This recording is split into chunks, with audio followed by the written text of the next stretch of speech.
Second thing that keeps, second story that I can't stop talking about because there's something new every day. And here's what happens when you have a crisis. The sign-stealing scandal in Major League Baseball is a crisis. We know this. We know there's a crisis of confidence, which is the word we use when we say, hey, we are having a problem with our consumers. They no longer believe that there is full integrity on the field. Sign-stealing scandal is taking that integrity and putting it into question in a way that some people argue is the same as when you gamble on a game. I disagree completely. But now it's getting worse and worse. There are people who have so much time on their hands, so much, that here's what they're doing. Now, I don't want to hear it. Actually, you know what? Tweet at me. Get to me at David P. Samson. Tell me I'm crazy. Tell me you want more of this. There's a guy named Tony Adams. He started an email or website called signstealingscandal.com. This guy spent over 50 hours of his life. Let's say you work 8 hours a day. Let's say you sleep 8 hours a day. That leaves you 8 more hours in the day for pleasure. If he spent 50 hours doing this, that is over 6 days of his non-sleeping, non-working pleasure time.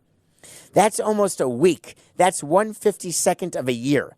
If you live to 100 years old, I'm not even doing the math for you. It's a long time to spend.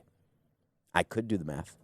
As a matter of fact, while I'm telling you that I can't do the math, I'm doing the math, did the math, not giving you the number because I still don't know if it's exactly right. But it is. Do you really want to know how many bangs there were in every game? How many pitches? How many times Jose Altuve had an at-bat in 2017 where you heard a bang?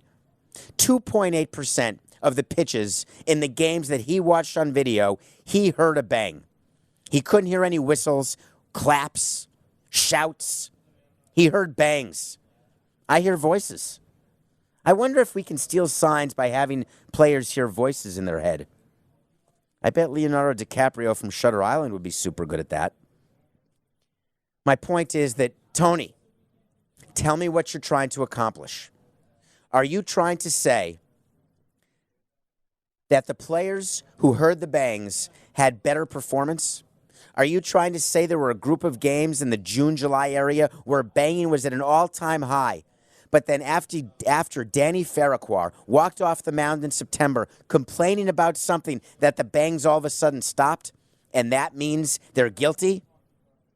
We know they're guilty. We know they banged trash cans. We know they stole signs.